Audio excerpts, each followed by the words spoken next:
Hello guys, what's up, welcome back to Traven. మీరు notice చేశారా, మన లైఫ్ లో హాఫ్ ఆఫ్ చైల్డ్హుడ్ యూత్ అంతా కూడా ఎడ్యుకేషన్ సిస్టమ్ లో చాలా స్పెండ్ చేసేస్తాం. స్కూల్ అని, ట్యూషన్ అని, కోచింగ్లు, కాలేజ్ ఫీజులు చాలానే ఉన్నాయి. అన్ని కలిసి ఆల్మోస్ట్ ఒక 20 years. బుక్ ఎక్కడ ఉందో తెలియదు, పెన్ ఎక్కడ ఉందో తెలియదు. But after all this time చాలా మంది ఇంకా కన్ఫ్యూజ్డ్ గానే ఉన్నారు. మార్క్స్ ఉన్నాయా, స్కిల్స్ ఉన్నాయా, జాబ్ వస్తా లేదా అని. Today let's break down the reality of Indian education system. మనం ఎలా ట్రాప్ అవుతున్నామా అనేది, ఇంకా మనకి లైఫ్ లో ఎలాంటి ప్రాబ్లమ్స్ ఫేస్ చేయబోతున్నాం, అండ్ మోస్ట్ ఇంపార్టెంట్లీ సొల్యూషన్స్. ఈ ట్రాప్ నుంచి మనం రియాలిటీలో ఎలా ఎస్కేప్ అవ్వాలి అని. సో మరి అయితే వీడియోని ఎండ్ దాకా చూసేయండి. బిఫోర్ వి జంప్ ఇన్, మన ఛానల్ ఇంకా చాలా చిన్నది. We want your support. Please subscribe చేయండి. మోస్ట్ ఇంపార్టెంట్లీ ఎడ్యుకేషన్ అంటే ఫ్యూచర్. ఇదంతా చాలా కాలం క్రితం మనకు చెప్తూ ఉండేవారు. బట్ రియాలిటీలో మన ఫ్యూచర్ ని ఎడ్యుకేషన్ డిఫైన్ చేస్తుందా లేదా అనేది చాలా పెద్ద question. Let start from the beginning, the early trap. మనకి నర్సరీ టైం నుంచే మన కాంపిటీషన్ స్టార్ట్ అవుతుంది. A for apple, B for ball ఇవన్నీ చెప్తూనే ఉంటారు. కానీ A for awareness and B for balancing మనకి ఇప్పుడు వచ్చి ఎవరు చెప్పలేదు. పేరెంట్స్ అండ్ టీచర్స్ ఫోకస్ అంతా కూడా నీ ర్యాంక్ ఏంటి. క్లాస్ లో ముగ్గురు ఉన్నా సరే నీ ర్యాంక్ 1 ఉండాలి, 100 మంది ఉన్నా సరే నీ ర్యాంక్ 1 ఉండాలి. బట్ ఈ ప్రాసెస్ లో వాళ్ళకి అర్థం కాని విషయం ఏంటంటే, క్యూరియాసిటీ ఇంకా క్రియేటివిటీ మొత్తం వానిష్ అయిపోతాయి. అండ్ మనం చిన్నప్పుడు స్కై బ్లూ కలర్ లో ఎందుకు ఉంటుంది అని అడిగితే మనకి ప్రాపర్ గా ఆన్సర్ చెప్పే మేడం కూడా ఉండదు. They literally tell that book లో లేదని. జస్ట్ అవన్నీ వదిలేసి బుక్ లోనే మాత్రమే చదవమని చెప్తారు. మీలో ఒక్కరైనా ఫీల్ అయ్యారా, స్కూల్లో ఉన్నప్పుడు చాలా క్యూరియస్ మైండ్ సెట్ తో ఉన్న వాళ్ళు? మేబీ ఎల్కేజీ యూకేజీ లో ఉండొచ్చు, తర్వాత అస్సలు ఉండదు. అండ్ ఆల్సో చాలా మందికి మీకు కూడా అనిపించే ఉంటది దట్ స్కూల్లో మీ క్రియేటివిటీని సప్రెస్ చేస్తున్నారని. And after the early trap there comes the pressure cooker journey. Pressure cooker అంటే మీకు ఈ పాటికి అర్థమై ఉంటుంది. Mid school, tuition test, 10th class board exams and sleepless nights. Coaching centre లో లక్షలు లక్షలు తగలబెట్టేస్తారు. స్కూల్స్ లోనేమో రాత్రి వరకు రుద్దేస్తారు. 24 గంటలు చదవడమే. బుర్రకి ఇవన్నీ ఎక్కుతాయి కానీ ఏమీ అర్థం కావు. లిటరలీ చెప్పాలంటే మన స్టడీ సిస్టమ్ మనల్ని మనుషుల్లానే లెక్క చేయదు. They literally CSS missions. క్రియేటివిటీకి జీరో వాల్యూ, ఎమోషనల్ వెల్బీయింగ్ కి జీరో కేర్. ఎంతమంది స్కూల్లో ప్రాపర్గా స్పోర్ట్స్ అని ఆడిస్తారు? నాకు తెలిసి వారానికి ఒక్క పీరియడ్, అంతే కదా. అండ్ ఆల్సో ఎంతమంది స్కూల్లో ఆర్టిస్టులు ఉంటారు? మొత్తం 10th క్లాస్ వరకు లెక్క పెట్టుకుని ఒక 1000 మంది స్టూడెంట్స్ ఉంటే స్కూల్ మొత్తానికి 2 ముగ్గురు. వాళ్ళన్న వాళ్ళ అదృష్టం బాగుండి వాళ్ళ చుట్టుపక్కలంతా వాళ్ళని సపోర్ట్ చేసి ఉండొచ్చు. బట్ స్కూల్స్ అయితే 90% సపోర్ట్ చేయవు. అండ్ ఈ ప్రెషర్ కుక్కర్ జర్నీ వల్లే lakhs of students every year suicides కూడా చేసుకుంటున్నారు. And then there comes the college illusion. 10th class ఒక్కటి బాగా చదివితే లైఫ్ సెటిల్ అయిపోద్ది, కాలేజ్ ఒకటి బాగా చదివితే లైఫ్ సెటిల్ అయిపోద్ది. ఇలా లైఫ్ సెటిల్ అయ్యే క్వశ్చన్స్ మనం వింటూనే ఉంటాం. బట్ ఈ ఎడ్యుకేషన్ సిస్టమ్ తో లైఫ్ సెటిల్ అవ్వడం అనేది it's a myth. Let's talk about this college illusion. Engineering seats లో లక్షలు తగలబెట్టేస్తాం. సిఎస్సి ఐటీ జాబ్స్ ఏమో లిమిటెడ్. ఇప్పుడేమో వాటి కోసం ఏఎంఎల్ అని చెప్పి కొత్త కొత్త కోర్సులు. బట్ అవన్నీ చదివినా సరే బయటకు వచ్చినాడు జాబ్ ఉంటుందా అంటే చాలా పెద్ద క్వశ్చన్. ఇంకొక పక్కన ఎంబీబీఎస్ అంటే చదువుకోవడానికే కష్టం. చాలా మంది ఆ పాత్కి వెళ్ళి ఫెయిల్ అవుతామేమో జర్నీతో 10th క్లాస్ లో బైపీసీ తీసుకోవడమే మానేశారు. ఇంకా చెప్పాలంటే syllabus is completely outdated. Software students కి ఫస్ట్ ఇయర్ లో ఇంకా సి లాంగ్వేజ్ ఉంటుంది. బయట ఏమో ఇంకా లేటెస్ట్ టెక్నాలజీస్ అన్ని వచ్చేసాయి. బయట ఏమో AI, cloud and block chain అని చెప్పి కొత్త కొత్త పదాలు తీసుకొస్తున్నారు. కాలేజ్ వాళ్ళు ఏమో ఇంకా సి లాంగ్వేజ్, కోబాల్ దగ్గరే ఆగిపోయారు. కాలేజ్ లో లైఫ్ కోసం చెప్పే లెసన్స్ కంటే అటెండెన్స్ కోసం ఫోర్స్ఫుల్ గా కాలేజ్ లో కూర్చునే స్టూడెంట్స్ ఎక్కువ. ఇవన్నీ మీరు లెక్క పెట్టుకుంటే మీకే అర్థమై ఉంటుంది మీరు కాలేజ్ లో నేర్చుకున్న మీ స్కిల్ కంప్లీట్లీ సున్నా అని. అండ్ థింక్ అబౌట్ ఇట్, మీరు గ్రాడ్యుయేషన్ అయ్యేసరికి దగ్గర దగ్గర 16-17 ఏళ్ళు గడిపేసి ఉంటారు. ఐ మీన్ ఎడ్యుకేషన్ లో, ఏజ్ లో కాదు. మరి ఇన్ని ఏళ్ళు చదివినా సరే మీకు మార్కెట్ రెడీ జాబ్ లేకపోతే I don't know where this education is taking us to. And మనకున్న స్టాండ్ ఆఫ్ ఎడ్యుకేషన్ తో పట్టించుకుంటే we're not getting ready for the jobs which are there in 2025. మనకి ఎడ్యుకేషన్ సిస్టమ్ నేర్పిన నాలెడ్జ్ కి 90s లో ఉండే jobs కొట్టడం కూడా చాలా కష్టమే. And I want to talk about one more thing, marks versus reality. Literally employees కి మార్క్స్ అంటే జాబ్ లో జరిగే బ్యాక్గ్రౌండ్ చెక్ మాత్రమే. టు బి ఆనెస్ట్, మీరు 10th క్లాస్ లో మార్క్స్ ఎక్కువ తెచ్చుకున్నారు అనుకుందాం. ఆ మార్క్స్ మీకు ఇప్పుడు ఏమైనా హెల్ప్ అవుతున్నాయా?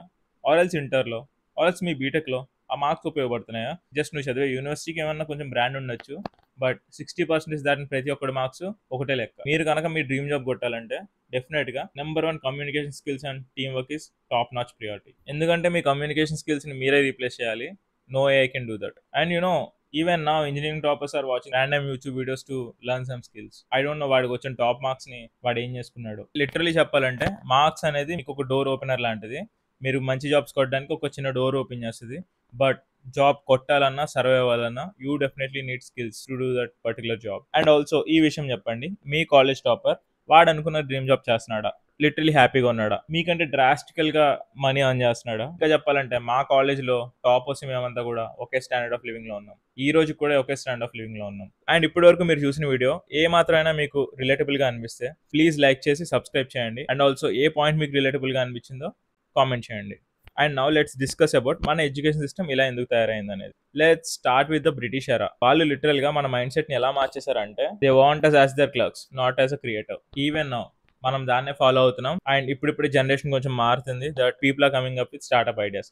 అండ్ ఆల్సో చాలా తక్కువ మందే many of the people are ready to work in some other forms. And one more thing, society mind set. ప్రతి ఒక్కడికి అయితే డాక్టర్ అవ్వాలి, లేకపోతే ఇంజనీర్ అవ్వాలి. వేరే ఏరియాస్ ఏమయ్యాయి? అవి జాబ్స్ కాదా? Even there are many respectable artist and creators in the world. And also చాలా మంది క్రికెటర్స్ కూడా ఉన్నారు. వాళ్ళకు కూడా హ్యూజ్ అమౌంట్ ఆఫ్ రెస్పెక్ట్ ఉంది. లిటరలీ మన వాళ్ళు ఎలా చూస్తారంటే, నేను రైటర్ అవ్వాలని అనుకుంటున్నా అంటే రైటర్ కి జాబ్స్ ఉండవు, సో నువ్వేం రైటర్ అవ్వక్కర్లేదు అంటారు. బట్ ఐ డోంట్ నో, మనకి చాలా మంది పోయిట్స్ ఈ రోజు కూడా మనం పద్యాలు చెప్పుకుంటుంటాం కదా, వాళ్ళు అంత గొప్ప వాళ్ళు ఎందుకు అయ్యారా అని. మనం ఈ రోజు కూడా ఇంకా అదే ట్రాప్ లో ఎందుకున్నామంటే, ఈవెన్ మన టీచర్స్ అండ్ పేరెంట్స్ కూడా తెలీదు. వాళ్ళు కూడా ఇదే ట్రాప్ లో ఒక జనరేషన్ స్పెండ్ చేసి వచ్చిన వాళ్ళే. సో మనం వాళ్ళని బ్లేమ్ చేయలేం. And let's talk about real education and solutions. What's real education? It's all about knowledge, application and life skill. Teachers ఎవరైనా కనుక ఈ వీడియో చూస్తే ఖచ్చితంగా మీ స్టూడెంట్స్ ఎంకరేజ్ చేయండి to do lot of internships, volunteering things and కొన్ని projects సొంతంగా తయారు చేయమని చెప్పండి. ఇంకా ఈ రోజు కూడా చాలా కాలేజెస్ లో ప్రాజెక్టులు కొనిపించేస్తున్నారు. Let's not do that. And ఇంకా చెప్పాలంటే, మీరు ఏ స్కిల్ నేర్చుకోవాలన్నా ఆన్లైన్ లో లక్షల కొద్ది సోర్సెస్ ఉన్నాయి. యూట్యూబ్ లోనే ఫ్రీగా చూడొచ్చు, అండ్ యూడెమీలో లాట్ ఆఫ్ ఫ్రీ కోర్సెస్ ఉంటాయి. ఇంకా there are hundreds of sites. మీరు ఫ్రీగా అన్ని నేర్చుకోవచ్చు. అండ్ ఆల్సో పర్సనల్ గా సైడ్ స్కిల్ డెవలప్ చేసుకోండి, like the way I'm doing. Video editing, ఇంకా డిజిటల్ మీడియా, కోడింగ్ చాలా ఉన్నాయి. అండ్ ఈ సైడ్ స్కిల్ ఎందుకంటున్నా అంటే, ఇవే మిమ్మల్ని అందరిలో ఒక యూనిక్ పర్సన్ లా నిలబెడతాయి కాబట్టి. లిటరల్ గా చెప్పాలంటే, డిగ్రీ ఒక పాస్పోర్ట్ లాంటిది. మీరు ఒక కంట్రీ వెళ్ళాలంటే పాస్పోర్ట్ కావాలి, ఒక మంచి జాబ్ చేయాలంటే మీకు డిగ్రీ కావాలి, అంతే. లోపల సర్వే అవ్వాల్సిందంతా కూడా మీ స్కిల్ మీద డిపెండ్ అయ్యాయి. ఇన్ కేస్ ఈ వీడియో చూసిన వాళ్ళు ఎవరైనా పేరెంట్స్ అయితే కనుక, ప్లీజ్ మీ పిల్లలకి చాలా హ్యాబిట్స్ ఎక్స్ప్లోర్ చేయడానికి ఛాన్స్ ఇవ్వండి. అది వాళ్ళ మైండ్ సెట్ కి చాలా మంచిది, as well as for the career కూడా. Let's jump into the reality check. ఒకసారి వెనక్కి వెళ్ళి ఆలోచిద్దాం. మీ స్కూల్లో యావరేజ్ గా చదివేవాడు కూడా డీసెంట్ గానే సెటిల్ అయి ఉంటాడు. టాపర్స్ కూడా అదే స్టాండ్ ఆఫ్ లివింగ్ మెయింటైన్ చేస్తూ ఉండొచ్చు. అలా అని చెప్పి చిన్నప్పుడు అంతా ఈ ప్రెషర్ కుక్కర్ లాంటి ప్రెషర్ పెట్టుకొని టాపర్ అయినంత మాత్రాన వాళ్ళకి ఏం యాడెడ్ బెనిఫిట్స్ లేవు. చెప్పాలంటే వాళ్ళ చైల్డ్హుడ్ లో చాలా ఫన్ మూమెంట్స్ వాళ్ళు మిస్ అయ్యే ఉంటారు. నేను చెప్పేది ఏంటంటే, టాపర్స్ అందరినీ మీరు ఎంత చదివినా వేస్ట్ అని చెప్పడం కాదు. లిటరలీ హ్యాపీనెస్ మార్క్స్ లో అయితే లేదు. It's all about balancing. మరి వర్స్ట్ గా చదవద్దు, యావరేజ్ అండ్ బెటర్ గా చదివితే you can survive. And guys, one more thing, మనం అయితే ఓవర్ నైట్ లో మన ఎడ్యుకేషన్ సిస్టమ్ ని అస్సలు మార్చలేం. అండ్ అది మారినా మారకపోయినా మన థింకింగ్ అయితే డెఫినెట్ గా మార్చొచ్చు. Don't let marks decide your own career. Create your own space. ఏదైనా ఒకటి ఫిక్స్ అవ్వండి, దాన్ని నేర్చుకోండి, ట్రై చేయండి, ఫెయిల్ అవ్వండి, మళ్ళీ ట్రై చేయండి. అదే real education. So if you people really believe that ఇది మన యూత్ కి ఒక డెఫినెట్ మెసేజ్ లా కనుక వెళ్తుంది అని అనిపిస్తే, ఈ వీడియోని కనీసం మీ క్లోజ్ ఫ్రెండ్స్ కి షేర్ చేయండి. And also parents who are watching, వాళ్ళకి అవసరం అనిపిస్తే వాళ్ళకి షేర్ చేయండి. ఇంకా టీచర్స్ కూడా షేర్ చేయండి. ఇంకా నేను ఏమైనా మిస్ అయి ఉన్నా, మీ ఒపీనియన్ ఎడ్యుకేషన్ సిస్టమ్ మీద డిఫరెంట్ గా ఉన్నా, కామెంట్స్ లో మెన్షన్ చేయండి. నెక్స్ట్ వీడియోలో డెఫినెట్ గా కవర్ చేద్దాం. And this is ట్రావెన్, only real talks ఉంటాయి ఇక్కడ. In case if you feel like subscribe చేయండి. ఇంకా మన ఛానల్ చాలా చిన్నది. We need lot of support from you. Please subscribe చేసి సపోర్ట్ చేయండి. That's all for today guys, and I'm signing off. By by now.